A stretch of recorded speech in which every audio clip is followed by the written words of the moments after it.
O sol da manhã derramava-se em feixes dourados sobre os jardins impecavelmente cuidados de Lagoa Santa, uma das áreas mais exclusivas e afluentes nos arredores de Belo Horizonte.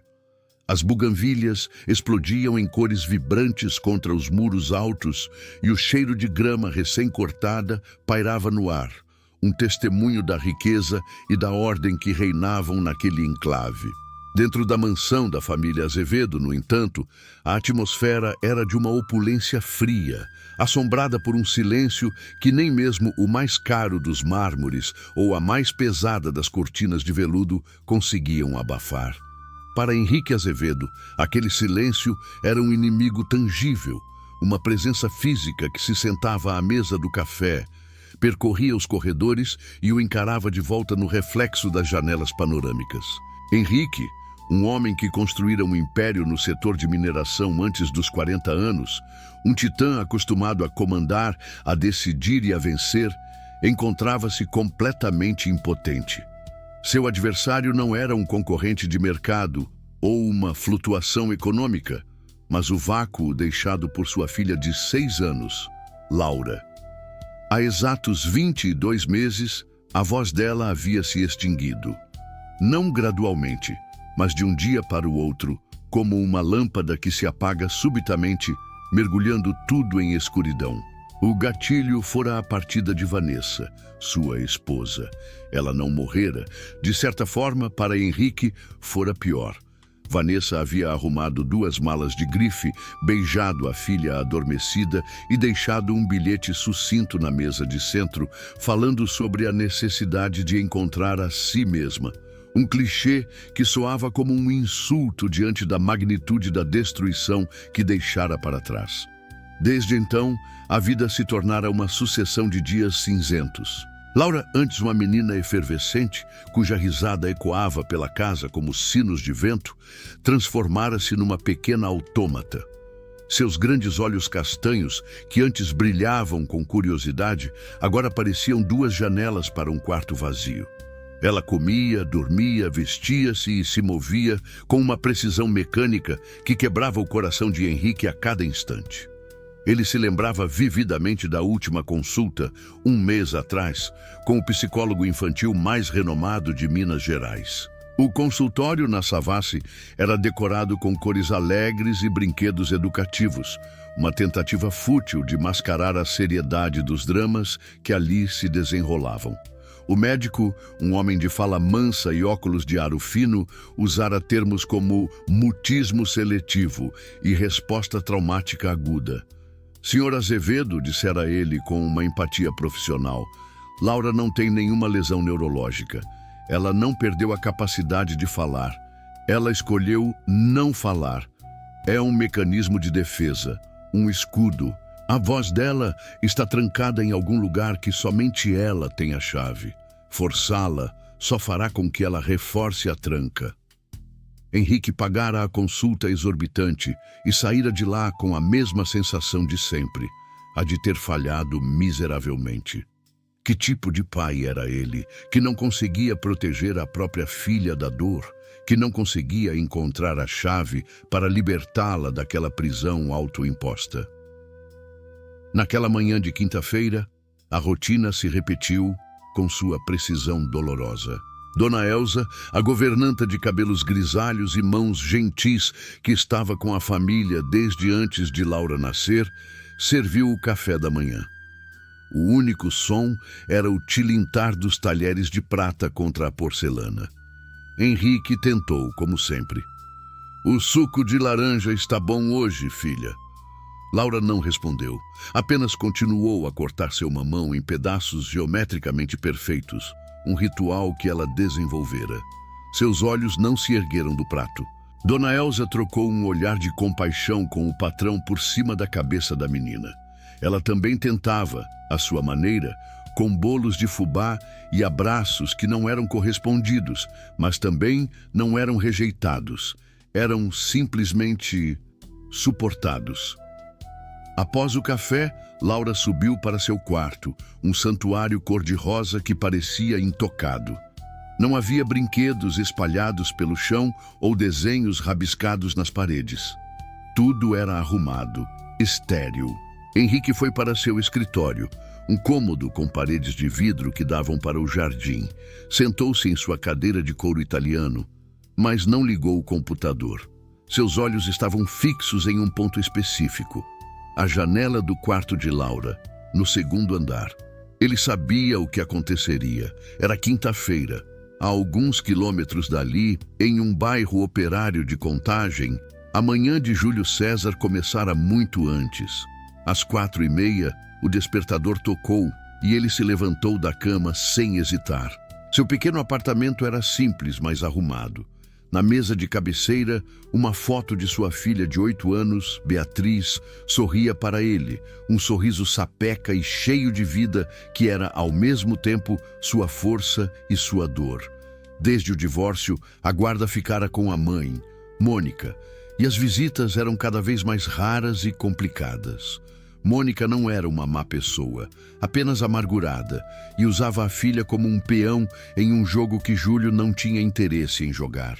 Ele pagava a pensão religiosamente, mesmo que isso significasse que seu próprio aluguel, às vezes, atrasasse. No trabalho, Júlio era conhecido por seu bom humor e sua ética. Enquanto seus colegas reclamavam do esforço físico, do cheiro e do preconceito que enfrentavam, ele encontrava dignidade em sua função. "Estamos limpando a cidade", costumava dizer. "É um trabalho honesto." Seu trajeto passava por diversos bairros, do mais humilde ao mais luxuoso, e era em Lagoa Santa que o contraste social se tornava mais gritante.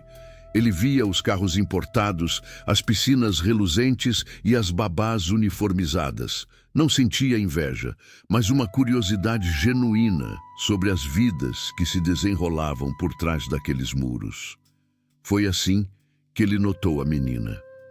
Há mais de um ano, todas as quintas-feiras, ela estava lá, na janela do segundo andar daquela mansão que parecia um palácio. Uma menininha de vestido, com o rosto pálido e um olhar que parecia carregar o peso do mundo. No início, ele achou que era apenas coincidência, mas a regularidade o intrigou. Ele, que sentia uma saudade imensa de sua própria filha, sentiu uma pontada de empatia por aquela criança solitária na janela. Começou a acenar, um gesto simples, instintivo. Por meses não houve resposta. Ela apenas o observava, imóvel. Seus colegas de trabalho o caçoavam. "Falando com os fantasmas da mansão, Júlio?" Ele apenas sorria e continuava. Naquela manhã específica, o caminhão laranja e barulhento fez a curva familiar na Rua dos Azevedo. Júlio saltou para a calçada, o som das rodas e do motor quebrando o silêncio aristocrático do bairro. Ele pegou os sacos de lixo pesados e os arremessou com um movimento treinado para dentro do compartimento do caminhão. Antes de subir de volta, ergueu os olhos para a janela, como sempre, e acenou. Dentro do escritório, Henrique observava. Ele viu o homem de uniforme laranja, suado e forte, parar seu trabalho por um segundo para olhar para cima. Viu seu aceno largo e seu sorriso fácil. E então ele viu o impossível. Viu os lábios de Laura, pálidos e imóveis por tanto tempo, se curvarem minimamente nas pontas. Não foi um sorriso completo. Foi a sombra de um tremor muscular que durou menos de um segundo. Mas para Henrique, foi como ver o sol nascer após uma noite de 2 anos. Ele se levantou da cadeira, o coração batendo descontroladamente. Era a primeira vez, a primeira reação. E não fora para ele, nem para Dona Elza, nem para os psicólogos. Fora para o lixeiro. O resto do dia passou em um borrão para Henrique. Ele mal conseguiu se concentrar em uma teleconferência sobre uma nova concessão de exploração. Sua mente voltava para aquele instante. No dia seguinte, a sexta-feira, algo ainda mais extraordinário aconteceu. Após o almoço, Laura não subiu para o quarto. Ela caminhou com seus passinhos silenciosos até a porta da frente, abriu-a e saiu. Dona Elsa, que a observava da cozinha, soltou um grito abafado e correu para chamar Henrique. Os dois correram para o lado de fora, o pânico se misturando à confusão. Laura estava sentada na calçada de grama aparada, do lado de fora dos imponentes portões de ferro. Suas perninhas balançavam e seus olhos estavam fixos na esquina da rua. "Laura, o que você está fazendo aqui fora? É perigoso", disse Henrique, a voz carregada de uma preocupação que ele não sentia há muito tempo. Ele se agachou ao lado dela, mas ela não o olhou, apenas apontou com o dedinho para a rua. Ele não entendeu. Foi só minutos depois, quando o som distante de um motor familiar começou a se aproximar, que a ficha caiu. O caminhão de lixo. Era quinta-feira. Não, hoje era sexta. O caminhão não passava às sextas. Henrique sentiu um nó na garganta. Sua filha não entendia o calendário. Ela entendia a rotina, o ritual. Ela estava esperando por ele. O dia seguinte era sábado. E no domingo também. E na segunda, terça e quarta.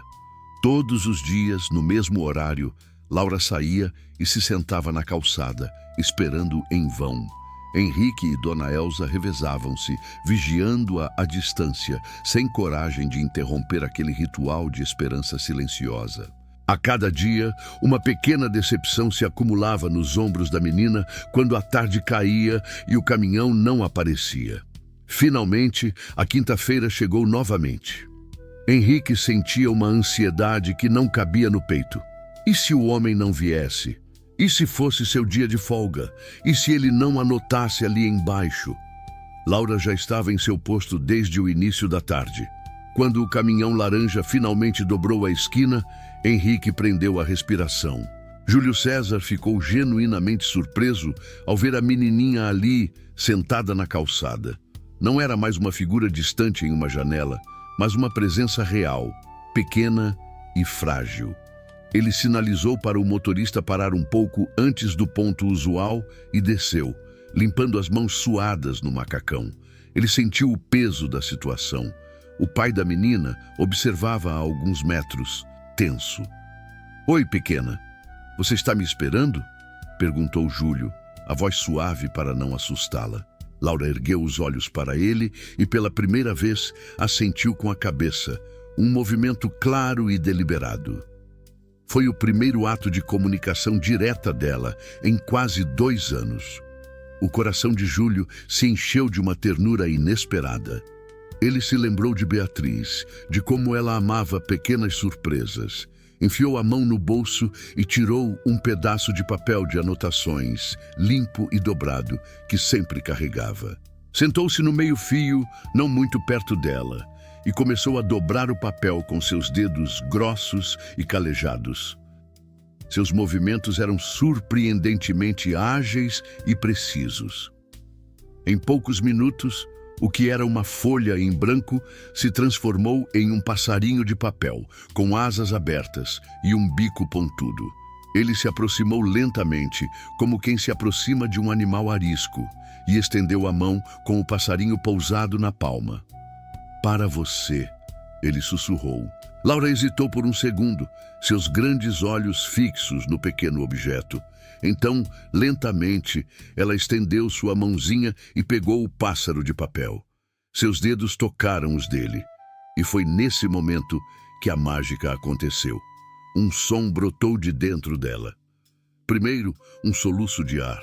Depois, um gorgolejar. E então explodiu. Uma gargalhada. Não era um riso tímido. Era uma gargalhada cristalina, pura, cheia de uma alegria que estivera represada por uma eternidade. O som ecoou pela rua silenciosa, chocando-se contra os muros das mansões, um som tão alienígena e tão bem-vindo que parecia capaz de fazer as flores crescerem mais rápido. A poucos metros dali, Henrique sentiu as pernas fraquejarem. Ele teve que se apoiar no portão para não cair. As lágrimas que ele segurava há meses finalmente vieram, quentes e incontroláveis. Não eram lágrimas de tristeza, mas de um alívio tão profundo que doía. "Papai!" Ouviu isso? Ele sussurrou para o vazio, a voz embargada, mal acreditando na veracidade daquele som. Era a voz de sua filha, não em palavras, mas em sua expressão mais pura de felicidade. Júlio entendeu a magnitude daquele riso. Ele sorriu de volta para Laura, um sorriso genuíno de pura alegria por ter proporcionado aquele momento. "Você gostou do passarinho?" ele perguntou, agachando-se para ficar na altura dela. Laura assentiu vigorosamente, abraçando o pássaro de papel contra o peito como se fosse o maior dos tesouros. Foi então que Henrique se aproximou, enxugando o rosto discretamente. Ele precisava entender, precisava agradecer, precisava, de alguma forma, garantir que aquilo não fosse um evento isolado. "Desculpe incomodar", disse ele, a voz ainda rouca de emoção, estendendo a mão. "Eu sou Henrique Azevedo, pai da Laura. Ela não ria assim há muito tempo." Júlio apertou a mão do empresário, notando o desespero e a esperança que lutavam nos olhos daquele homem rico. "Júlio César", ele se apresentou. "Trabalho na coleta aqui do bairro. Eu sempre vejo a pequena na janela. Ela tem um olhar muito especial." A conversa que se seguiu foi breve, mas carregada de significado. Henrique, em uma tentativa de se conectar, perguntou sobre a vida de Júlio, que mencionou com uma pontada de tristeza sua filha, Beatriz. Enquanto falavam, Laura, sentindo-se segura, puxou a barra da camisa de Júlio e apontou para o caminhão, a curiosidade finalmente vencendo o medo.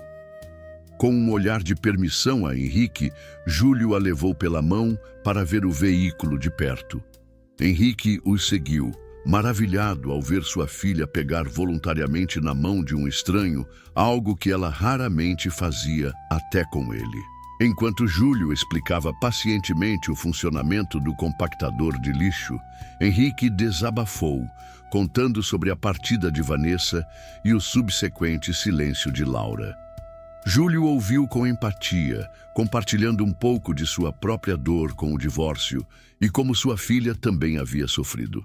Naquele momento, sob o sol da tarde, ao lado de um caminhão de lixo, dois pais de mundos completamente diferentes se conectaram por meio da dor e do amor por suas filhas. A buzina do supervisor soou, quebrando o encanto. Era hora de ir. "Eu preciso ir agora, pequenininha", disse Júlio, agachando-se na frente de Laura. "Mas amanhã eu não venho. Eu volto só na próxima quinta-feira, tá bom?" Ele fez questão de ser claro, para que ela não esperasse em vão. Laura assentiu e, para surpresa de todos, acenou com a mãozinha, um tchau, claro e intencional. Naquela noite, a mansão dos Azevedo ainda estava silenciosa, mas não era mais um silêncio de desespero. Era um silêncio de expectativa. Laura dormiu abraçada ao pássaro de papel. Henrique a observou dormir e, pela primeira vez em muito tempo, viu o fantasma de um sorriso em seus lábios adormecidos. Naquele instante, uma ideia ousada e desesperada começou a se formar em sua mente. Ele não podia esperar uma semana inteira por outro sorriso, por outro vislumbre de sua filha. Ele precisava daquele homem, daquela presença calmante, por perto. Ele faria qualquer coisa, pagaria qualquer preço.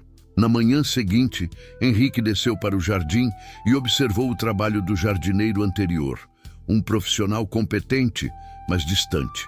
Uma desculpa perfeita. Quando o caminhão de lixo passou e Júlio e Laura trocaram seu aceno habitual, Henrique tomou sua decisão. Assim que a coleta terminou, ele desceu e interceptou Júlio antes que ele pudesse subir no caminhão. "Júlio", começou ele, tentando soar casual. "Eu sei que é repentino, mas eu não estou satisfeito com o serviço de jardinagem aqui em casa. Gostaria de lhe fazer uma proposta. Um trabalho extra nas tardes. O salário seria excelente." Ele parou, observando a reação do homem, o coração martelando com a esperança de que ele dissesse sim, sabendo que o futuro de sua filha poderia depender daquela resposta. Com certeza. Mergulhando nos detalhes e emoções que tecem a trama, aqui está o desenvolvimento do capítulo 2 com a profundidade solicitada. Capítulo 2. o Jardim da Confiança. A proposta de Henrique Azevedo pairou no ar úmido da manhã, densa e inesperada. Para Júlio César, aquelas palavras, trabalho extra, jardinagem, salário excelente, soaram como um idioma estrangeiro. Ele era um coletor de lixo. Sua identidade estava atrelada à força de seus braços, ao barulho do caminhão, ao uniforme laranja que o marcava socialmente. A oferta, embora generosa, carregava um peso implícito que o deixava profundamente desconfortável. Ele olhou para Henrique, um homem cujo relógio de pulso provavelmente valia mais do que seu carro velho, e depois para a mansão, um castelo de vidro e mármore. Era um convite para entrar em um mundo que não era o seu, e sua intuição lhe dizia que tais mundos tinham regras invisíveis e perigosas. Senhor Henrique, eu agradeço de verdade, mas eu não sou jardineiro, disse Júlio, a honestidade sendo sua primeira linha de defesa. Eu não entendo de flores, de poda, eu sou só... Você entende da minha filha? Interrompeu Henrique, a voz baixa, mas carregada de uma intensidade que desarmou Júlio. Você a fez rir. Júlio, eu pagaria qualquer fortuna para ouvir aquele som todos os dias. Eu não preciso de um botânico premiado. Eu preciso de você. Preciso da sua presença aqui. Por favor, pense nisso como um investimento na felicidade dela. A palavra investimento foi uma escolha cuidadosa de Henrique, tirando o estigma da caridade. Mas para Júlio, a hesitação permanecia. Durante todo o resto do seu turno, ele trabalhou em modo automático, a mente girando. O dinheiro seria uma bênção. Significaria quitar o aluguel com seu Osvaldo, talvez até começar a guardar algo para dar uma entrada em um lote. Significaria poder levar Beatriz para comer uma pizza sem ter que calcular cada centavo. Mas e o orgulho? Aceitar não seria admitir que ele precisava de esmola? E o que os outros pensariam?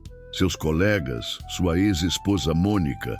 Ela certamente usaria isso contra ele, diria que ele estava se rebaixando, virando o faz-tudo de um milionário. Naquela noite, em seu apartamento silencioso, ele olhou para a foto de Beatriz. O que ela precisava não era do orgulho ferido do pai, mas de sua segurança, de seu bem-estar. E havia Laura. A imagem daquela menina, com seus olhos de uma tristeza antiga e sua gargalhada súbita e redentora, não saía de sua cabeça. Ele sentia uma conexão paternal, um instinto de proteção por ela. Negar-se a ajudá-la por causa de seu próprio egoísmo parecia, de repente, a maior das covardias. Na manhã seguinte, com o coração pesado de incerteza, mas a decisão tomada, ele telefonou para Henrique e aceitou. O primeiro dia foi de um estranhamento quase cômico. Júlio chegou à tarde, vestindo uma calça jeans velha e uma camiseta simples. Henrique lhe entregou um par de luvas novas e apontou para um galpão repleto de ferramentas que pareciam saídas de uma revista de jardinagem. Laura observava tudo da janela de seu quarto, uma pequena sentinela silenciosa. Júlio sentiu o peso daqueles olhos infantis e também os de Henrique, que fingia trabalhar em seu escritório, mas cuja atenção estava claramente voltada para o jardim. Ele começou pelo básico, arrancando ervas daninhas, sentindo-se um impostor. Não houve interação com a menina naquele dia, nem no seguinte. Ela apenas assistia. Júlio entendeu que precisava criar uma ponte. Naquela semana, usou parte de seu primeiro adiantamento para passar em uma floricultura. Comprou mudas de 11 horas, flores simples e resistentes, que ele conhecia de sua infância no interior. Quando começou a plantá-las, Laura desceu e ficou a uma distância segura, perto de um banco de madeira. Júlio não se virou para ela imediatamente. Continuou seu trabalho, falando em voz alta, como se estivesse pensando consigo mesmo. Sabe, essas aqui são especiais, disse ele, afofando a terra. Elas se chamam 11 horas. São teimosas. Só abrem as pétalas quando o sol está bem forte. Elas esperam pelo calor, pela luz. Não adianta tentar forçar, elas têm o tempo delas. Ele não olhou para Laura, mas sentiu quando ela deu um passo para mais perto. Nos dias que se seguiram, o jardim se tornou a lousa onde Júlio escrevia suas mensagens silenciosas. Ele trouxe girassóis. Esses são os mais otimistas que existem, explicou ele, fincando a estaca de suporte. Não importa o quão escuro tenha sido a noite, quando o sol nasce, eles viram o rosto para a luz. Eles procuram a luz.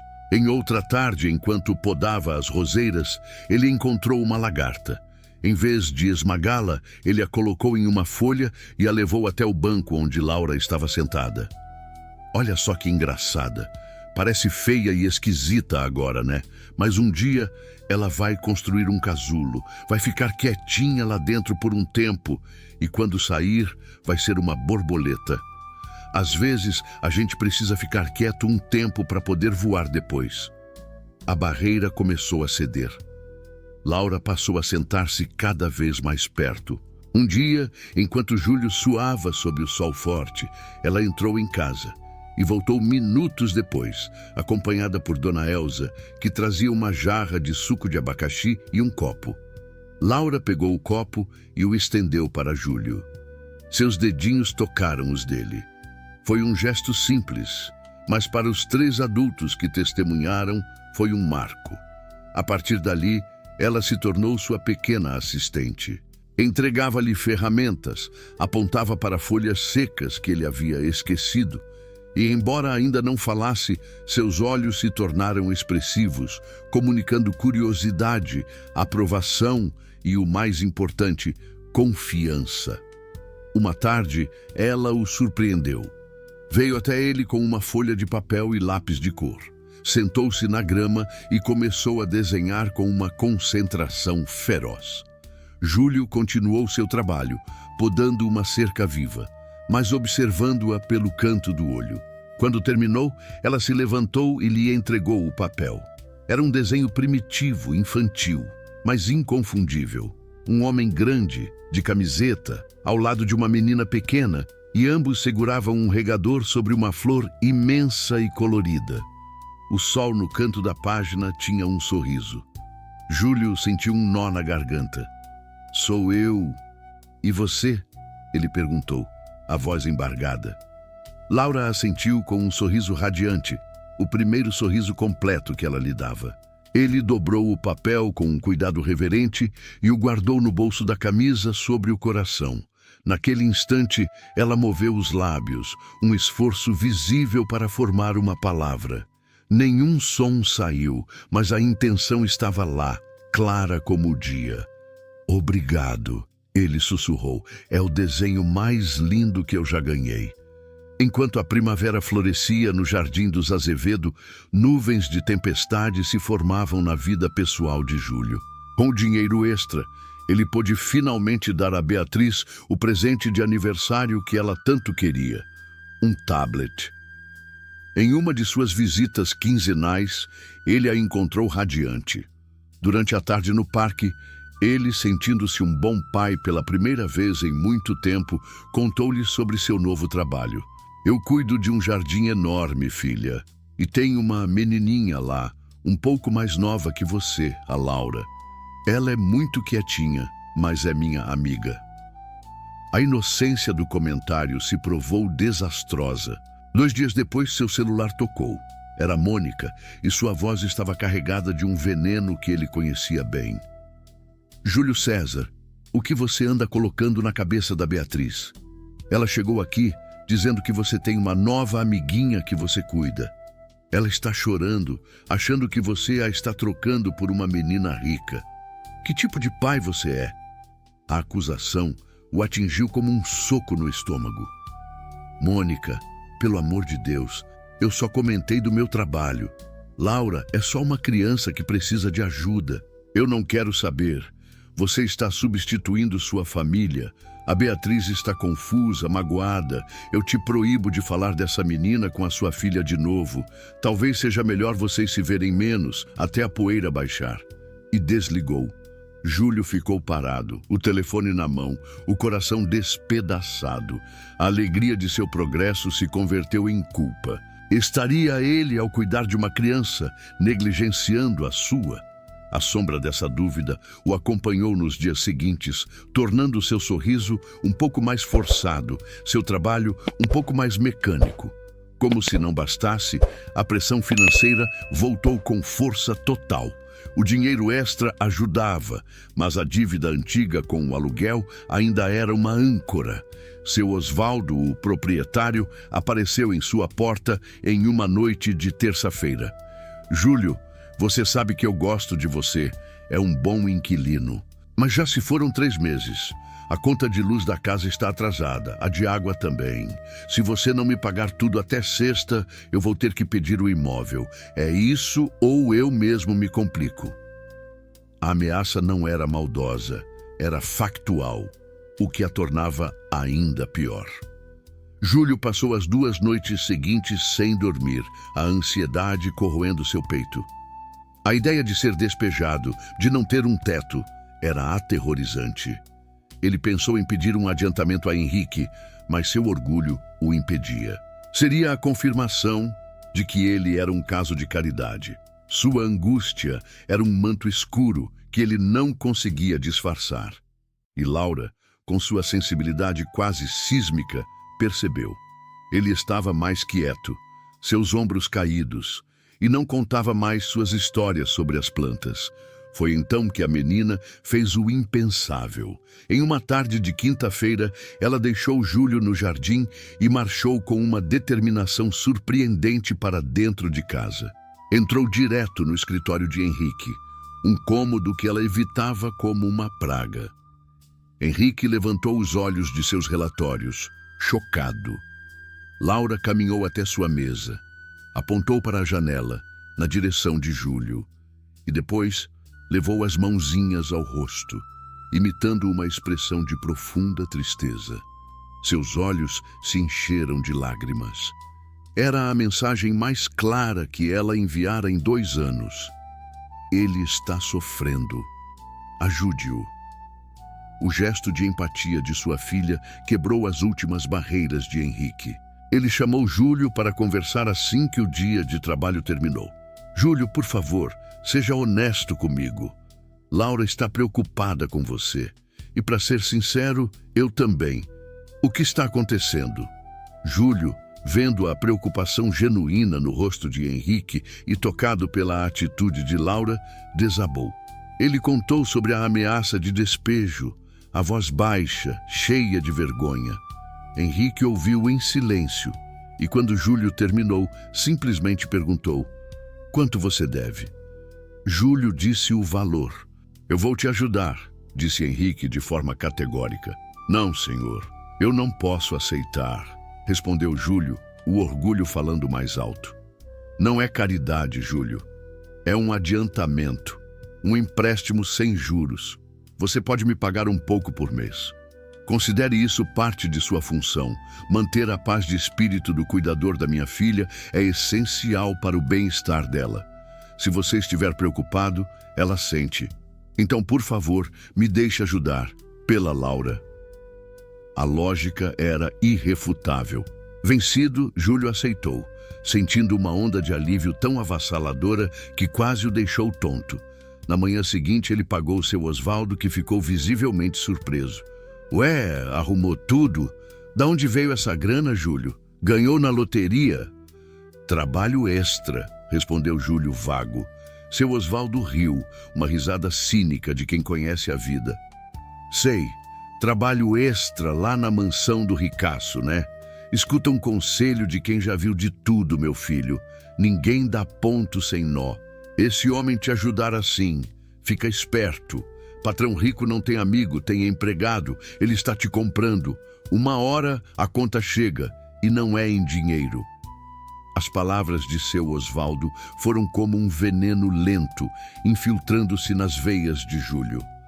A gratidão que ele sentia começou a se misturar com uma suspeita amarga. E se o proprietário estivesse certo? E se toda a bondade de Henrique fosse uma forma de manipulação, de garantir que ele se tornasse um servo leal e endividado? A diferença de classe, que parecera diminuir, ergueu-se novamente como um muro de concreto. Na segunda-feira, quando voltou ao jardim, ele era um homem diferente. O alívio financeiro fora substituído por um peso moral. Ele se dirigia a Henrique como Senhor Azevedo. Suas respostas eram monossilábicas e seus olhos evitavam os do patrão. Ele se concentrou nas plantas com uma eficiência fria, ignorando as tentativas de Laura de interagir. A menina, confusa e magoada, recuou, voltando a ser a observadora silenciosa da janela. O jardim, antes um refúgio de cura, tornara-se um local de trabalho tenso e silencioso. Henrique, por sua vez, sentia uma raiva crescente.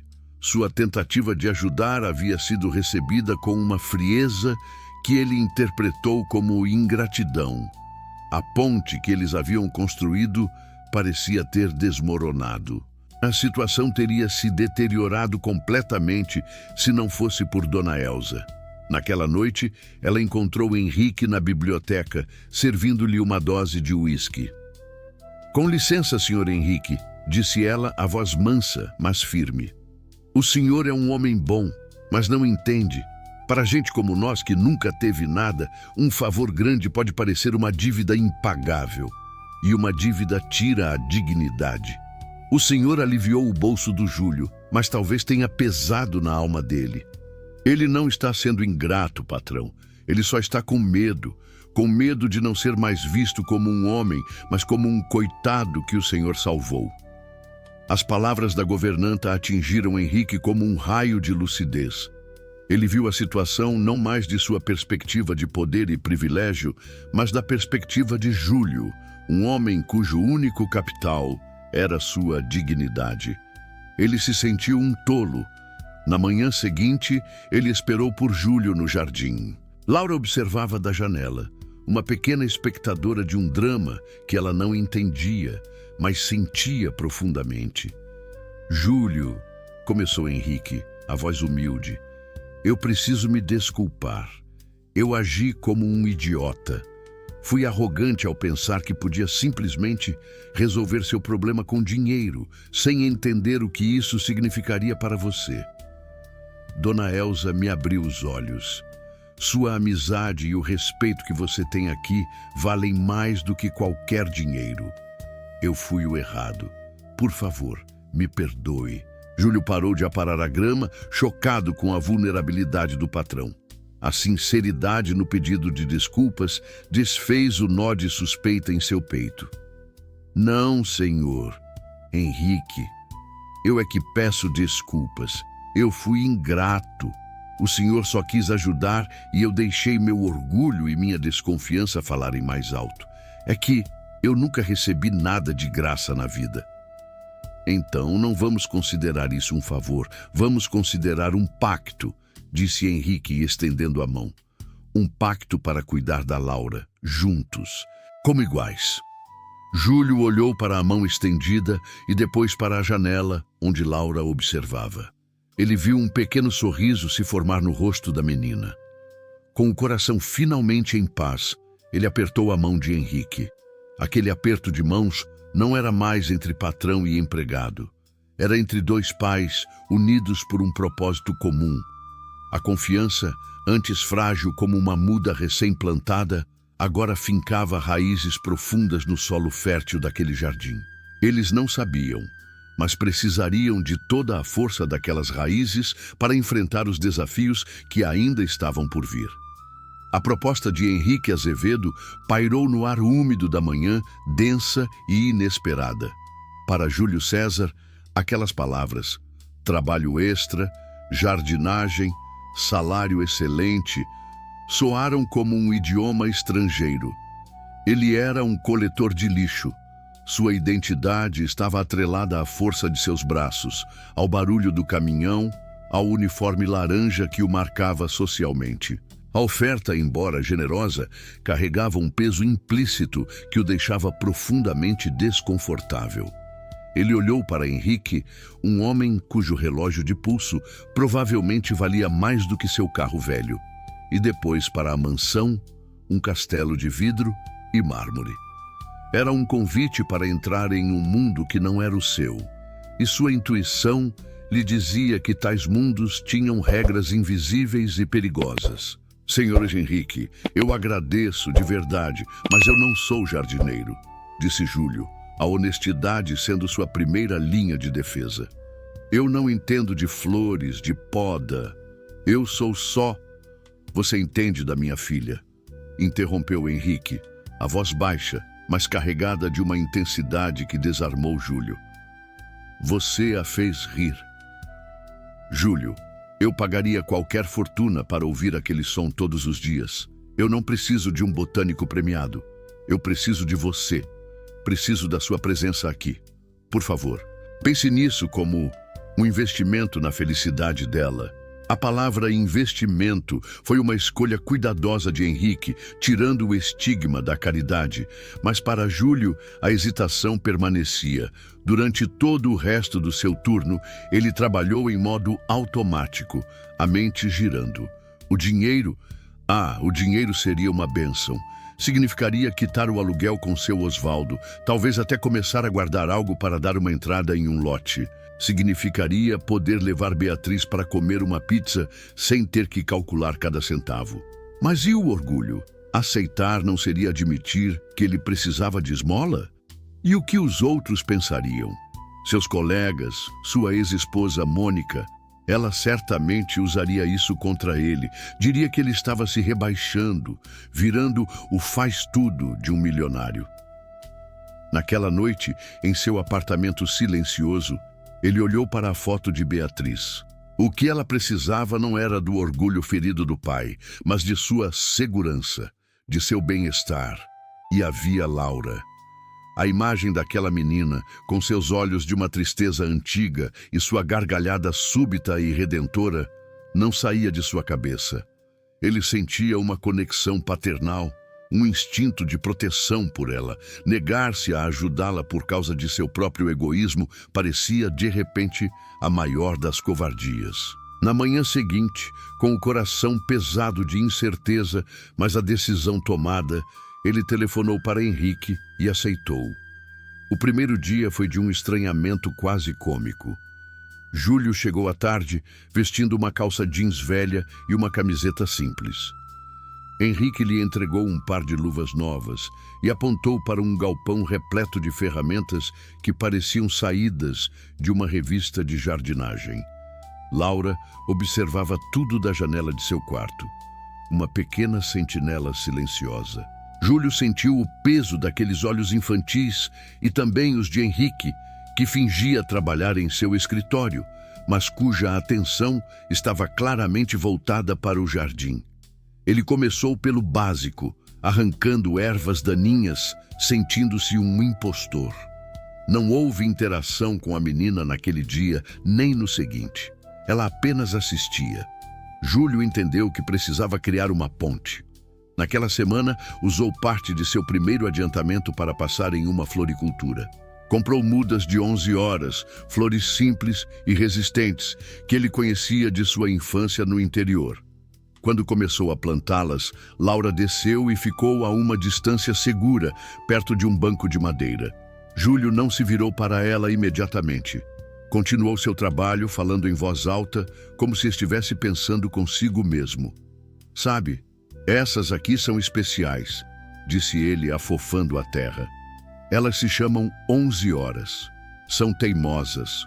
Só abrem as pétalas quando o sol está bem forte. Elas esperam pelo calor, pela luz. Não adianta tentar forçar, elas têm o tempo delas. Ele não olhou para Laura, mas sentiu quando ela deu um passo para mais perto. Nos dias que se seguiram, o jardim se tornou a lousa onde Júlio escrevia suas mensagens silenciosas. Ele trouxe girassóis. Esses são os mais otimistas que existem, explicou ele, fincando a estaca de suporte. Não importa o quão escuro tenha sido a noite, quando o sol nasce, eles viram o rosto para a luz. Eles procuram a luz. Em outra tarde, enquanto podava as roseiras, ele encontrou uma lagarta. Em vez de esmagá-la, ele a colocou em uma folha e a levou até o banco onde Laura estava sentada. Olha só que engraçada. Parece feia e esquisita agora, né? Mas um dia ela vai construir um casulo, vai ficar quietinha lá dentro por um tempo e quando sair vai ser uma borboleta. Às vezes a gente precisa ficar quieto um tempo para poder voar depois. A barreira começou a ceder. Laura passou a sentar-se cada vez mais perto. Um dia, enquanto Júlio suava sob o sol forte, ela entrou em casa e voltou minutos depois, acompanhada por Dona Elza, que trazia uma jarra de suco de abacaxi e um copo. Laura pegou o copo e o estendeu para Júlio. Seus dedinhos tocaram os dele. Foi um gesto simples, mas para os 3 adultos que testemunharam, foi um marco. A partir dali, ela se tornou sua pequena assistente. Entregava-lhe ferramentas, apontava para folhas secas que ele havia esquecido, e embora ainda não falasse, seus olhos se tornaram expressivos, comunicando curiosidade, aprovação e, o mais importante, confiança. Uma tarde, ela o surpreendeu. Veio até ele com uma folha de papel e lápis de cor. Sentou-se na grama e começou a desenhar com uma concentração feroz.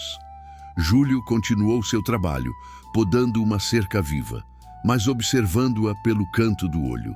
Quando terminou, ela se levantou e lhe entregou o papel. Era um desenho primitivo, infantil, mas inconfundível. Um homem grande, de camiseta, ao lado de uma menina pequena, e ambos seguravam um regador sobre uma flor imensa e colorida. O sol no canto da página tinha um sorriso. Júlio sentiu um nó na garganta. "Sou eu. E você?" ele perguntou, a voz embargada. Laura assentiu com um sorriso radiante, o primeiro sorriso completo que ela lhe dava. Ele dobrou o papel com um cuidado reverente e o guardou no bolso da camisa sobre o coração. Naquele instante, ela moveu os lábios, um esforço visível para formar uma palavra. Nenhum som saiu, mas a intenção estava lá, clara como o dia. "Obrigado", ele sussurrou. "É o desenho mais lindo que eu já ganhei." Enquanto a primavera florescia no Jardim dos Azevedo, nuvens de tempestade se formavam na vida pessoal de Júlio. Com o dinheiro extra, ele pôde finalmente dar a Beatriz o presente de aniversário que ela tanto queria: um tablet. Em uma de suas visitas quinzenais, ele a encontrou radiante. Durante a tarde no parque, ele, sentindo-se um bom pai pela primeira vez em muito tempo, contou-lhe sobre seu novo trabalho. "Eu cuido de um jardim enorme, filha, e tenho uma menininha lá, um pouco mais nova que você, a Laura. Ela é muito quietinha, mas é minha amiga." A inocência do comentário se provou desastrosa. 2 dias depois, seu celular tocou. Era Mônica, e sua voz estava carregada de um veneno que ele conhecia bem. "Júlio César, o que você anda colocando na cabeça da Beatriz? Ela chegou aqui dizendo que você tem uma nova amiguinha que você cuida. Ela está chorando, achando que você a está trocando por uma menina rica. Que tipo de pai você é?" A acusação o atingiu como um soco no estômago. "Mônica, pelo amor de Deus, eu só comentei do meu trabalho.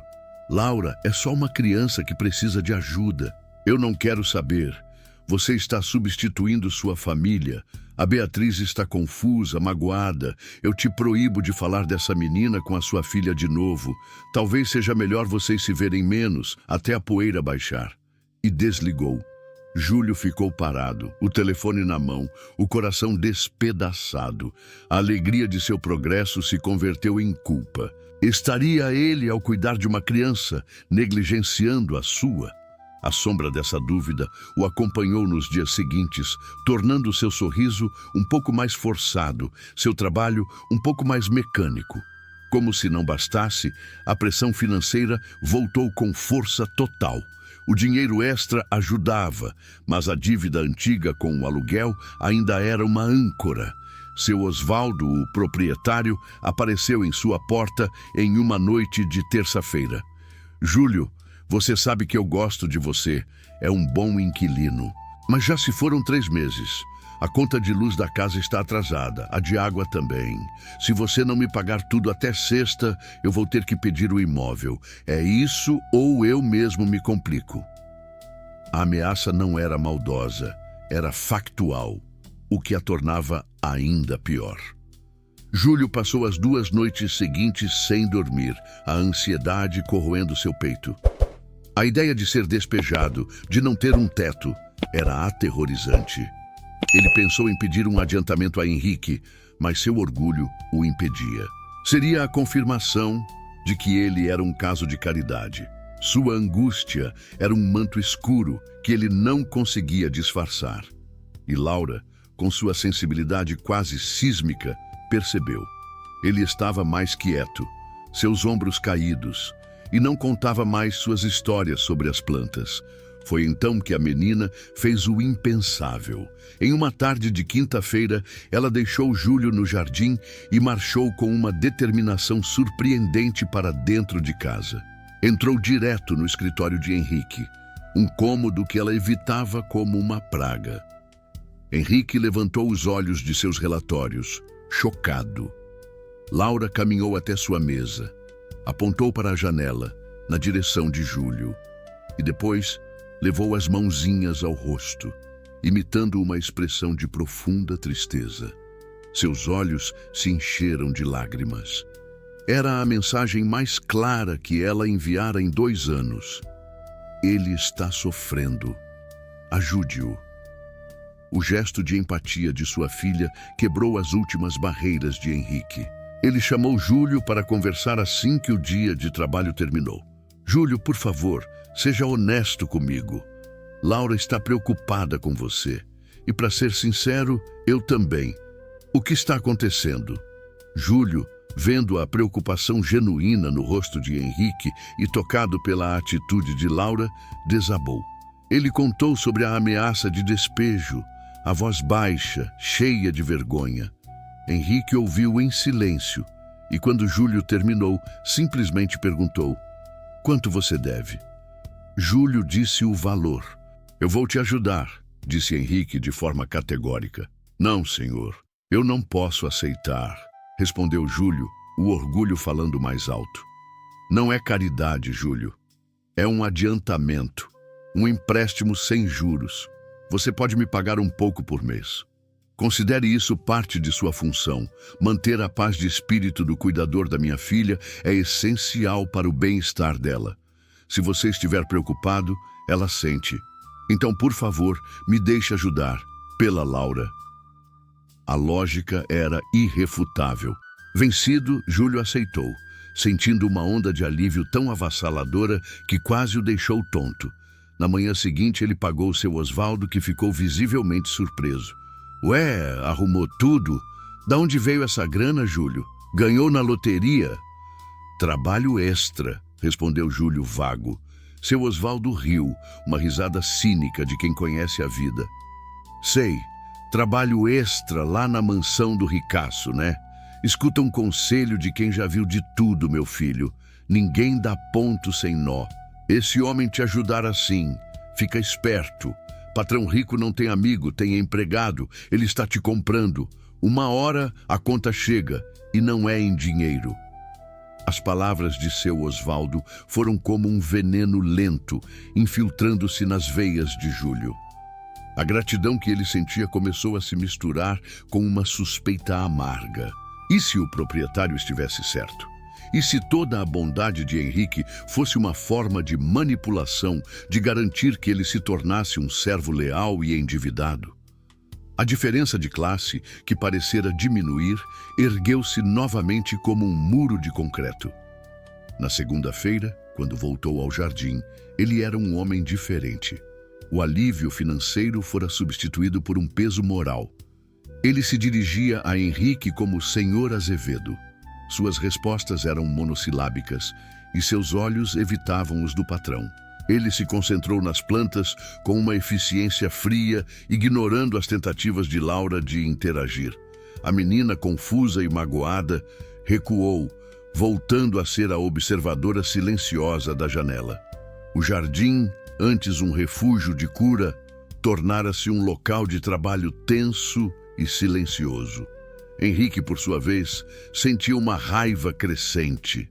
Sua tentativa de ajudar havia sido recebida com uma frieza que ele interpretou como ingratidão. A ponte que eles haviam construído parecia ter desmoronado. A situação teria se deteriorado completamente se não fosse por Dona Elsa. Naquela noite, ela encontrou Henrique na biblioteca, servindo-lhe uma dose de uísque. "Com licença, Sr. Henrique", disse ela, a voz mansa, mas firme. "O senhor é um homem bom, mas não entende. Para gente como nós, que nunca teve nada, um favor grande pode parecer uma dívida impagável. E uma dívida tira a dignidade. O senhor aliviou o bolso do Júlio, mas talvez tenha pesado na alma dele. Ele não está sendo ingrato, patrão. Ele só está com medo de não ser mais visto como um homem, mas como um coitado que o senhor salvou." As palavras da governanta atingiram Henrique como um raio de lucidez. Ele viu a situação não mais de sua perspectiva de poder e privilégio, mas da perspectiva de Júlio, um homem cujo único capital era sua dignidade. Ele se sentiu um tolo. Na manhã seguinte, ele esperou por Júlio no jardim. Laura observava da janela, uma pequena espectadora de um drama que ela não entendia, mas sentia profundamente. "Júlio", começou Henrique, a voz humilde, "eu preciso me desculpar. Eu agi como um idiota. Fui arrogante ao pensar que podia simplesmente resolver seu problema com dinheiro, sem entender o que isso significaria para você. Dona Elsa me abriu os olhos. Sua amizade e o respeito que você tem aqui valem mais do que qualquer dinheiro. Eu fui o errado. Por favor, me perdoe." Júlio parou de aparar a grama, chocado com a vulnerabilidade do patrão. A sinceridade no pedido de desculpas desfez o nó de suspeita em seu peito. "Não, senhor. Henrique, eu é que peço desculpas. Eu fui ingrato. O senhor só quis ajudar e eu deixei meu orgulho e minha desconfiança falarem mais alto. É que eu nunca recebi nada de graça na vida." "Então não vamos considerar isso um favor, vamos considerar um pacto", disse Henrique estendendo a mão. "Um pacto para cuidar da Laura, juntos, como iguais." Júlio olhou para a mão estendida e depois para a janela, onde Laura observava. Ele viu um pequeno sorriso se formar no rosto da menina. Com o coração finalmente em paz, ele apertou a mão de Henrique. Aquele aperto de mãos não era mais entre patrão e empregado. Era entre dois pais unidos por um propósito comum. A confiança, antes frágil como uma muda recém-plantada, agora fincava raízes profundas no solo fértil daquele jardim. Eles não sabiam, mas precisariam de toda a força daquelas raízes para enfrentar os desafios que ainda estavam por vir.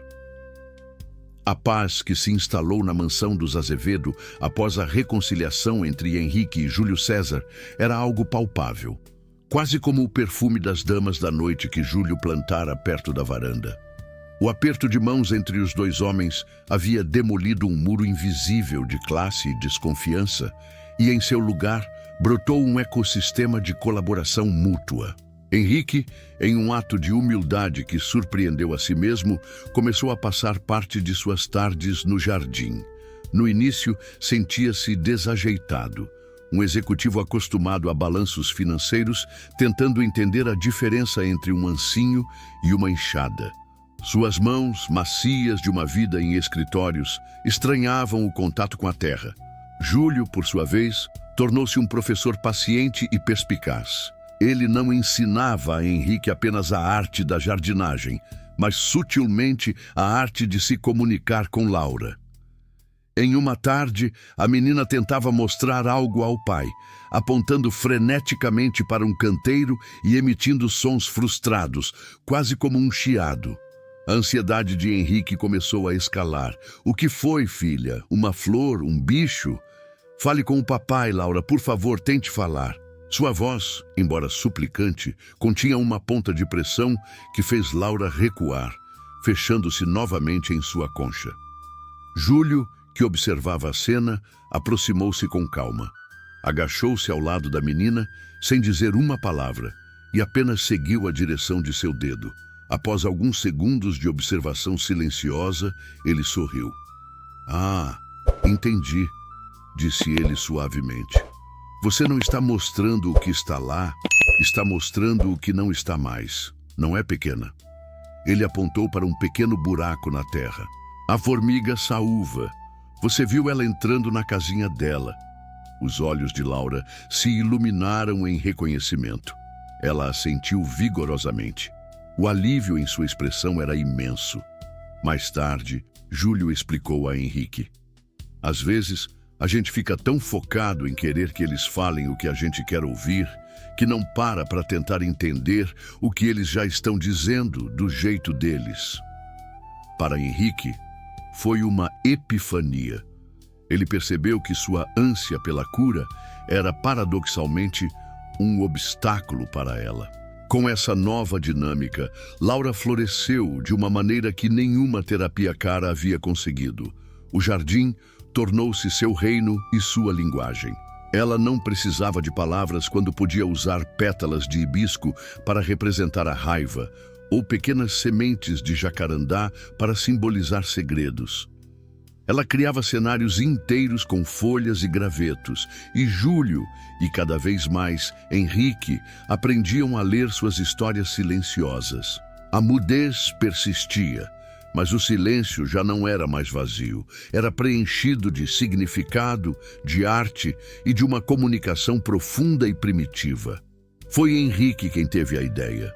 Em uma conversa descontraída, enquanto ajudava Júlio a amarrar um pé de maracujá, ele disse: "Júlio, você fala tanto da sua filha, da Beatriz, mostra as fotos com um orgulho que ilumina seu rosto. Por que você não a traz aqui um dia? Seria bom para a Laura ter contato com outra criança, e essa casa tem espaço de sobra." A sugestão atingiu Júlio com uma mistura de calor e pânico. A ideia de ver Beatriz correndo naquele jardim imenso o enchia de alegria. Mas a memória da acusação de Mônica ainda era uma ferida aberta. Trazer sua filha para o epicentro do conflito parecia arriscado. "Henrique, eu agradeço, de verdade, mas é complicado. A mãe dela..." "Deixe-me adivinhar", disse Henrique com um raro vislumbre de humor. "Ela acha que sua filha rica está roubando o pai dela?" Júlio assentiu, surpreso. "Júlio, eu lido com negociações hostis a minha vida inteira. Às vezes, a melhor estratégia não é evitar o conflito, mas mostrar que não há nada a temer." Encorajado, Júlio ligou para Mônica. A conversa foi tensa. "O quê? Levar a Beatriz para a casa do seu patrão? Para quê? Para ela ver tudo o que ela não tem e o que você não pode dar a ela?" atacou Mônica. "Não é nada disso, Mônica. É só um passeio", argumentou Júlio com uma paciência que ele mesmo não sabia que possuía.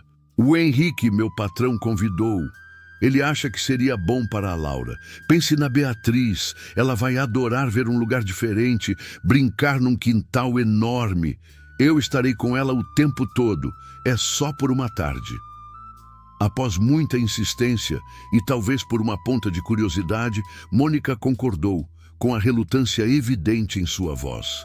O dia da visita foi carregado de uma eletricidade quase visível. Beatriz chegou, segurando firme a mão do pai. Era uma menina de olhos vivos e cachos rebeldes, cuja energia parecia vibrar no ar. Ao ver o tamanho da casa, seus olhos se arregalaram. "Pai, é um castelo?"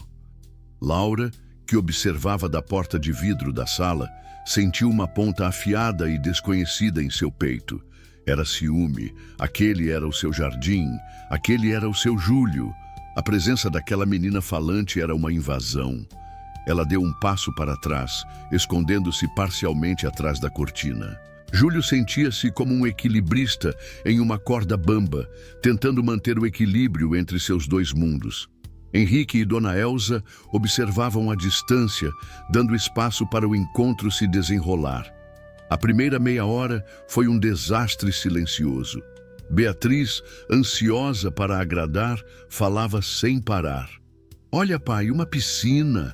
A gente pode nadar? E quem é aquela? É a Laura? Oi, Laura. Meu nome é Beatriz. Você não fala? Meu pai disse que você é quietinha. Quer ver o joguinho novo no meu tablet? Laura apenas a encarava impassível, antes de virar as costas e caminhar para o seu lugar favorito, perto das 11 horas. Beatriz, sentindo-se rejeitada, correu para o pai. Ela não gosta de mim, sussurrou, a voz embargada. Foi quando a crise mais profunda daquela tarde aconteceu. Longe dos olhares de Henrique, Beatriz puxou a camisa do pai e, com a franqueza brutal das crianças, perguntou: Pai, você gosta mais dela do que de mim? A pergunta, embora esperada, atingiu Júlio com força. Ele se ajoelhou na grama, ficando do tamanho da filha, e segurou seus ombros com firmeza. Ele olhou fundo nos olhos dela. Beatriz, olha bem para mim. Você é a minha filha. Você é o meu coração batendo fora do peito. O amor que eu sinto por você é o maior amor do mundo. E nada, nunca, ninguém vai mudar isso. É um amor que não se divide, ele só cresce. A Laura é uma amiguinha que ficou doente de tristeza. E quando um amigo nosso está doente, a gente cuida, não é? O carinho que eu tenho por ela é como cuidar de uma plantinha que está murcha. O amor que eu tenho por você é a árvore inteira, com as raízes mais fundas que existem. Você entendeu? Beatriz fungou, processando as palavras. A metáfora do jardim, o mundo que seu pai agora habitava, fez sentido para ela. Ela o abraçou com força. Entendi, pai. A gente precisa regar a plantinha. Aquele momento mudou tudo. Com a segurança do amor de seu pai reafirmada, Beatriz não via mais Laura como uma rival. Ela a via como a plantinha murcha. Com uma nova estratégia, ela se aproximou de Laura novamente, desta vez sem palavras. Ela pegou um graveto e começou a desenhar uma casa disforme na terra. Laura o observou. Beatriz então desenhou um sol e uma flor. Ela entregou o graveto para Laura, um convite silencioso. Hesitante, Laura pegou o graveto e, ao lado da flor de Beatriz, desenhou outra, um pouco menor. Logo as duas estavam agachadas, lado a lado, criando um mural inteiro na terra fofa do canteiro, comunicando-se em uma linguagem universal de imagens. Júlio e Henrique trocaram um olhar de puro alívio. No final da tarde, quando Júlio levou Beatriz de volta para a mãe, a despedida foi surpreendente. As duas meninas se olharam e Beatriz, por impulso, deu um abraço rápido em Laura. Laura ficou rígida por um segundo e então seus bracinhos subiram e, desajeitadamente, ela retribuiu o abraço. Naquela noite, a repercussão da visita se materializou de forma chocante. Depois do jantar, Laura, que passara um tempo desenhando em seu quarto, desceu e colocou uma folha de papel sobre a mesa da cozinha, onde Dona Elsa e Henrique conversavam. Era um desenho. Nele estavam 3 figuras de mãos dadas, sob um sol sorridente. Uma tinha os cabelos cacheados de Beatriz. A outra era um homem alto, que ela pintara com lápis laranja, a cor do antigo uniforme de Júlio. A terceira era ela mesma. E acima das 3 figuras, escrita com uma letra trêmula e infantil, uma única palavra: família. Dona Elsa levou a mão à boca, os olhos marejados. Henrique pegou o desenho. Seu coração sentia uma dualidade impossível. Uma imensa alegria pela expansão do mundo de sua filha, por ela se sentir parte de algo, mas também uma dor aguda, um vazio por sua própria ausência naquela imagem. Ele não fazia parte da família que ela havia concebido em sua mente e em seu coração. Naquele momento ele entendeu que, embora tivesse fornecido o teto e o sustento, o lar emocional de sua filha estava sendo construído por outra pessoa. Aquele desenho não foi uma acusação, foi um diagnóstico. E Henrique decidiu que era hora de buscar um tratamento sério. Na manhã seguinte, ele chamou Júlio. Júlio, eu marquei uma consulta para a Laura. Com a doutora Lúcia Guimarães, dizem que ela é a melhor psicóloga infantil de BH. O desenho de ontem me mostrou que preciso fazer mais. Mas eu sei que a Laura não vai se abrir, ela não vai colaborar se não se sentir completamente segura. E a âncora de segurança dela é você. Eu não estou pedindo como patrão, estou pedindo como pai. Você viria conosco? Júlio sentiu o peso e a honra daquele pedido. Ele era oficialmente parte da cura. Claro, Henrique, eu vou. A consulta foi em um prédio imponente na Avenida Afonso Pena. A doutora Lúcia era uma mulher de cabelos grisalhos e olhar penetrante, mas seu sorriso era acolhedor. A sala era um ambiente de observação cuidadosamente projetado, com uma variedade de brinquedos e materiais de arte. Ela não fez muitas perguntas. Em vez disso, convidou-os a brincar. Vamos montar uma casa? Sugeriu ela. Laura, com Júlio sentado no chão ao seu lado, começou a montar uma cena com bonecos. Ela pegou um boneco de um homem e o colocou no centro de um tapete que representava um jardim. Pegou uma boneca e a colocou ao lado dele. Depois, pegou outro boneco de homem, representando Henrique, e o deixou do lado de fora da casa, olhando pela janela. A doutora Lúcia observou em silêncio por vários minutos. Depois, conversou com os dois homens em particular, enquanto Laura desenhava com uma assistente.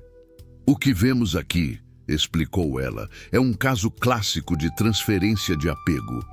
Com o trauma do abandono materno, Laura se fechou. A figura paterna, o senhor Henrique, estava associada àquele período de dor. Ela o ama, não duvide disso, mas o associa à perda. Júlio chegou como uma figura externa, neutra, estável e segura. Ele se tornou o que chamamos de figura de apego seguro. Ela precisou dele para se sentir segura o suficiente para começar a se reconectar com o mundo. Ela vai voltar a falar, doutora? Perguntou Henrique, a ansiedade em sua voz. Eu acredito que sim, mas não podemos focar nisso. A fala será uma consequência da segurança emocional. E vocês dois são a chave. Júlio, continue sendo a rocha que você é para ela. E você, Henrique, disse ela virando-se para ele, precisa encontrar seu próprio ritual com ela. O jardim é o mundo deles. Crie um mundo que seja só de vocês dois. Talvez a leitura de um livro antes de dormir, todas as noites, sem falta. Algo que seja previsível, calmo e só seu. Ela precisa reaprender a vê-lo não como parte da dor, mas como parte da cura. Eles saíram do consultório com uma sensação de clareza e propósito. No caminho para o carro, um momento simbólico aconteceu. Laura, que até então segurava firme a mão de Júlio, parou. Ela olhou para a mão livre de seu pai e, hesitantemente, estendeu a sua, pegando-a. Pela primeira vez, ela caminhou entre os dois, segurando a mão de ambos, um pequeno elo conectando dois mundos.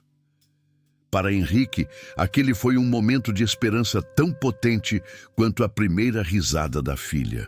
Eles chegaram em casa no final da tarde, o sol de setembro pintando o céu de tons alaranjados. Havia uma sensação de otimismo no ar, um sentimento de que, finalmente, eles estavam no caminho certo. Laura correu para o jardim para mostrar a Júlio um ninho de passarinho que haviam descoberto no dia anterior. Henrique os observava da varanda, um sorriso genuíno no rosto. Foi nesse exato instante de paz idílica que o som de um carro parando em frente ao portão quebrou o feitiço. Não era um carro familiar. A porta de um táxi se abriu e dela desceu uma mulher. Alta, loira, vestindo roupas de linho branco que pareciam flutuar ao seu redor. Carregava uma bolsa de couro cara e óculos de sol empurrados para o topo da cabeça. Ela pagou o motorista e se virou para a casa, seu olhar percorrendo a fachada familiar com uma expressão indecifrável. Henrique sentiu o ar faltar em seus pulmões. O sangue gelou em suas veias. Era Vanessa. Ela abriu o portão, que não estava trancado, e caminhou pela alameda de pedras, seus saltos fazendo um som agudo e alienígena naquele ambiente de paz. Seu olhar varreu o jardim e encontrou o trio. Um sorriso calculado e um pouco nervoso surgiu em seus lábios. "Laura", ela chamou, a voz um pouco mais alta do que o necessário. "Minha filhinha, a mamãe voltou." No jardim, Laura congelou. Ela ouviu a voz, uma melodia fantasma de um passado distante. Ela se virou lentamente. Seus olhos se fixaram na mulher que se aproximava. Não houve um brilho de reconhecimento, nem um grito de alegria. Em seu rosto, apenas uma confusão que rapidamente se transformou em puro e absoluto pânico.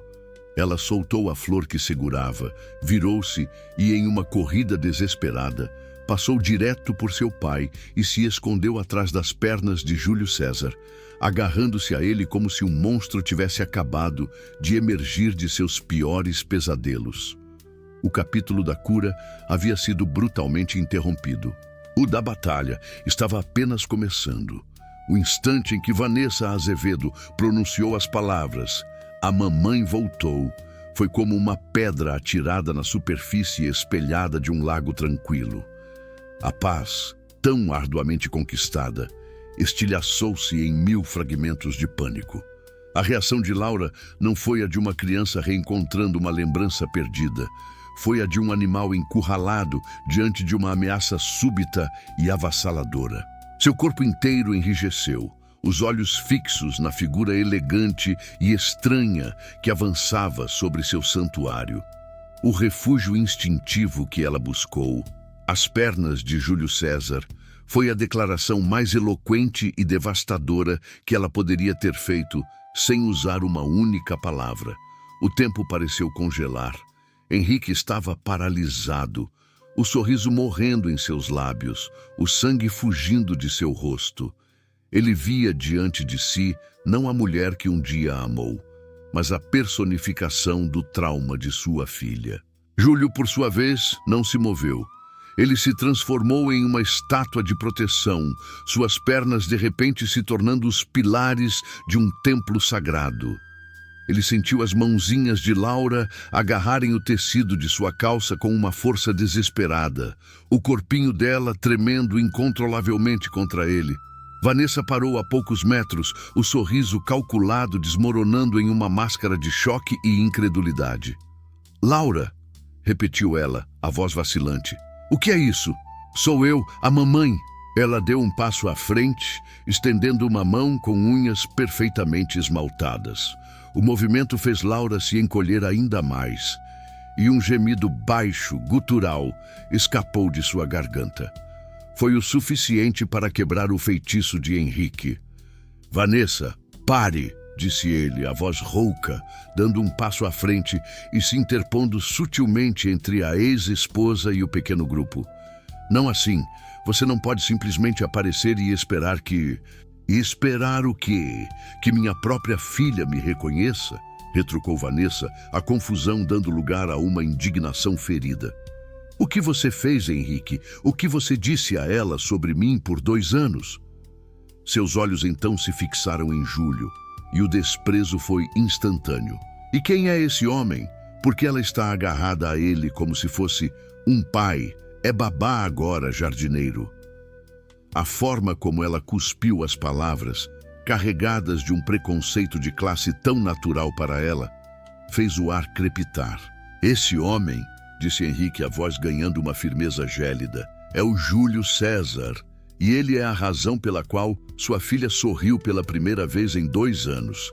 Ele é a razão pela qual ela sai de casa, pela qual ela brinca. Ele tem sido mais presente na vida dela nos últimos meses do que você foi nos últimos anos." A verdade daquelas palavras atingiu Vanessa como um tapa. Ela tentou uma nova tática, a da sedução material, a linguagem que ela melhor compreendia. "Besteira. Ela só está assustada. Filhinha, olhe, A mamãe trouxe tantos presentes para você, bonecas de Paris, vestidos lindos. A discussão entre os dois adultos escalou, tornando-se uma torrente de acusações e mágoas antigas. Vozes se alteravam, palavras duras eram trocadas sobre o gramado, que minutos antes era um palco de paz. Para Laura, encolhida atrás de Júlio, o som das vozes altas e raivosas era um gatilho direto para seu trauma original. O mundo começou a girar. As cores do jardim se misturaram em borrões assustadores. O som era como um trovão dentro de sua cabeça. Seu peito começou a subir e a descer rapidamente, seus pulmões lutando por um ar que parecia ter se tornado espesso e irrespirável. Ela estava tendo uma crise de pânico. Júlio sentiu o tremor do corpo da menina se intensificar. Ele ignorou a discussão acalorada e agiu. Com um movimento fluido e decidido, ele se agachou e pegou Laura no colo. A menina imediatamente enterrou o rosto em seu pescoço, soluçando sem som, o corpo convulsionando de medo. "Onde você pensa que vai com a minha filha?" gritou Vanessa ultrajada. "Eu vou levá-la para um lugar seguro", respondeu Júlio, a voz calma, mas com uma autoridade que silenciou a todos. "Vocês são os adultos. Resolvam isso, mas não na frente dela. Já chega de dor para essa criança." Ele se virou e caminhou em direção à casa, sem esperar por permissão. Henrique, vendo a sabedoria e a compaixão no ato de Júlio, apenas assentiu, barrando o caminho de Vanessa, que tentou segui-lo. "Ele está certo", disse Henrique. "Ela não precisa testemunhar isso." Júlio subiu as escadas com passos firmes, sentindo o coração de Laura bater descontroladamente contra o seu. Ele a levou para o quarto dela, um lugar que ele raramente entrava, e sentou-se na beirada da cama, ainda segurando-a no colo, balançando-a suavemente como se fosse um bebê. "Shhh, pequena. Calma, já passou. Está tudo bem agora", ele sussurrava, a voz um mantra de tranquilidade. "O tio Júlio está aqui.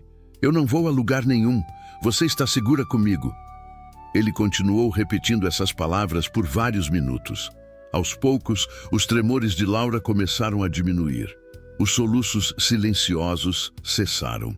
Ela ergueu a cabeça de seu ombro, o rostinho molhado de lágrimas, os olhos imensos e assustados fixos nos dele.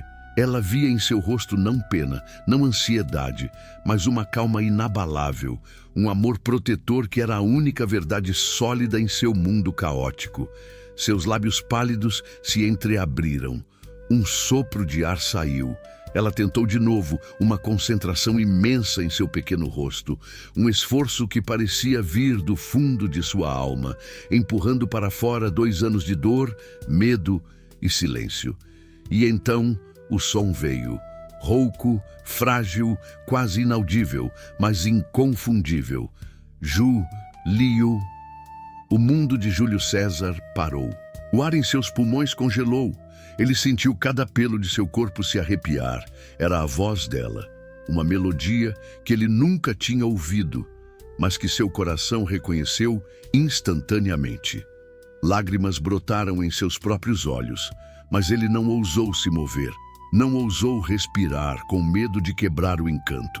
Laura, vendo que fora compreendida, engoliu em seco e tentou de novo, com mais força, as palavras que encapsulavam o epicentro de seu maior terror. "Não, vai embora." Aquele pedido, aquela súplica, quebrou a represa dentro de Júlio. As lágrimas rolaram livres por seu rosto. Ele a abraçou com uma ternura infinita. "Nunca, minha pequena", ele respondeu, a voz embargada pela emoção. "Eu nunca vou embora. Eu te prometo." Lá embaixo, a discussão havia se transformado em um impasse amargo. Foi quando a porta do quarto se abriu e Júlio apareceu no topo da escada com Laura ainda em seu colo, o rosto dela agora sereno, aninhado em seu ombro. "Ela falou", anunciou Júlio, a voz ressoando com a magnitude de um milagre. Henrique e Vanessa olharam para cima. "O quê?", perguntou Henrique incrédulo. "Ela falou", repetiu Júlio, descendo os degraus lentamente. Ela disse meu nome e me pediu para não ir embora. Henrique sentiu uma onda de emoção tão violenta que o deixou sem ar. Uma alegria pura, selvagem, por saber que a chave finalmente havia girado na fechadura. Mas logo em seguida, uma pontada aguda de ciúme, uma dor por não ter sido ele o destinatário daquele som sagrado. Vanessa, por outro lado, olhava a cena com uma raiva fria. A intimidade entre sua filha e aquele estranho era uma afronta, uma prova de sua própria falha. Isso é ridículo, murmurou ela. Minha filha, falando o nome do jardineiro? Ao ouvir a voz ríspida da mãe, Laura se mexeu no colo de Júlio. Seus olhos encontraram os de seu pai. Ela viu a alegria, mas também a dor em sua expressão. E em um momento de clareza emocional que desmentia sua idade, ela pareceu entender. Estendeu um bracinho na direção dele. Papai, ela sussurrou, a segunda palavra a cruzar a barreira do silêncio. Henrique sentiu como se o chão voltasse a existir sob seus pés. Ele se aproximou, o coração transbordando. Sim, princesa, o papai está aqui. Laura então olhou de um homem para o outro, seus dois pilares, seus dois portos seguros. E com uma voz um pouco mais firme, ela fez sua declaração final, a verdade de seu coração infantil que reconfigurou o universo de todos ali presentes. Amo, Júlio. Amo, papai. Aquelas palavras selaram o destino. Henrique começou a chorar abertamente, sem vergonha, e beijou a testa da filha. Ele olhou para Júlio, por cima da cabeça de Laura, e seus olhos transmitiram uma gratidão que nenhuma palavra poderia expressar. Naquele momento, ele superou seu ciúme e entendeu. Não se tratava de uma competição, tratava-se de uma rede de segurança, e quanto mais forte ela fosse, mais segura sua filha estaria. Ele então se virou para Vanessa, que estava pálida, sem reação. Você ouviu, Vanessa? É isso. Esta é a realidade agora. O Júlio faz parte da vida dela, faz parte da nossa vida. Ele esteve aqui quando ela mais precisou. Ele ficou. Isso é algo que você vai ter que aceitar se quiser ter qualquer chance de fazer parte disso também. Nos dias que se seguiram, uma trégua desconfortável se instalou. Vanessa ficou no quarto de hóspedes, mas não como a manipuladora que planejava ser. Ela se tornou uma espectadora. De sua janela, ela via a nova rotina da casa. Via Henrique voltando mais cedo do trabalho para ler histórias para Laura antes de dormir, o novo ritual deles. Via Júlio e Laura no jardim, agora conversando com uma mistura de palavras simples e gestos, rindo de coisas que só eles entendiam. Ela via uma família que havia se curado e se redefinido, e percebeu que a peça que faltava não era ela, mas a paz que ela havia tirado. Em uma tarde, ela se sentou em um banco no jardim, não perto, mas à vista. Não disse nada, apenas observou. Depois de um longo tempo, Laura, que brincava com Beatriz, que agora era uma visitante regular, aproximou-se dela timidamente e estendeu-lhe uma margarida, antes de correr de volta para a amiga. Vanessa segurou a pequena flor e, pela primeira vez, desde que voltara, chorou. Não de raiva ou frustração, mas de uma tristeza profunda e purificadora pela imensidão do que havia perdido. Naquela noite, ela procurou Henrique. Eu entendi, disse ela, a voz desprovida de qualquer arrogância. Eu saí para encontrar a mim mesma, Henrique, e quando voltei, descobri que a melhor parte de mim ficou aqui e aprendeu a ser feliz sem mim. Ela não precisa de uma mãe que chega e vira o mundo dela de cabeça para baixo. Ela precisa de paz. Ela precisa de você e dele. Ela respirou fundo. Eu vou embora. Não para sempre. Mas vou voltar para o meu apartamento em Belo Horizonte. Vou dar a ela o espaço de que precisa. Talvez um dia, com o tempo, eu possa ser a mãe que ela merece. Uma que sabe visitar em vez de invadir. Foi um ato de amor, o primeiro e mais genuíno que ela oferecera em anos. 6 meses depois. O jardim da mansão Azevedo nunca esteve tão vibrante, mas agora ele era mais do que um jardim. Era a sede da Fundação Girassol, um projeto idealizado por Henrique e dirigido por Júlio César. A fundação criava e mantinha jardins terapêuticos em orfanatos e hospitais infantis por toda a região metropolitana, usando o poder curativo da natureza para ajudar crianças em situações de trauma. Júlio, que estava fazendo cursos de paisagismo e psicologia infantil à noite, não era mais um empregado, era um parceiro, um visionário, cuja sabedoria inata agora tinha um canal para florescer e ajudar centenas de outras plantinhas murchas. Sua relação com Beatriz era mais forte do que nunca, e até Mônica, vendo o homem realizado que ele se tornara, baixara a guarda, permitindo uma convivência mais harmoniosa. Em uma tarde ensolarada de sábado, o jardim da mansão estava em festa. Era o aniversário de 1 ano do Dia da Risada. Dona Elza organizara uma mesa cheia de bolos e doces. Beatriz e Laura, agora melhores amigas, corriam pela grama, suas gargalhadas se misturando com o som dos pássaros. Laura era uma menina falante, curiosa, que ainda amava o silêncio do jardim, mas que agora também amava o som de sua própria voz contando histórias. Henrique observava a cena, ao lado de Júlio. Eles não eram mais patrão e empregado, rico e pobre. Eram apenas 2 pais, 2 amigos, olhando para o fruto de seu trabalho. "Olhe para ela", disse Henrique, a voz cheia de uma emoção serena. "Ela é a prova, não é?" "Prova de quê?", perguntou Júlio sorrindo. "De que as coisas mais fortes e mais bonitas não crescem do nada. Elas crescem em terra que foi revolvida, adubada com paciência e regada com um amor que não desiste", respondeu Henrique. "Obrigado, meu amigo, por me ensinar a ser jardineiro e a ser pai." Laura, ao vê-los, correu em sua direção, o rosto iluminado de felicidade. Ela pulou e os 2 homens a pegaram no ar, um de cada lado, abraçando-a juntos. Ali, sob o sol de Minas Gerais, estava a imagem final e perfeita daquela jornada. Uma família improvável, forjada não por convenção ou sangue, mas pela escolha corajosa de permanecer, de cuidar e de acreditar que mesmo após o mais longo dos invernos, a primavera sempre encontra um jeito de florescer.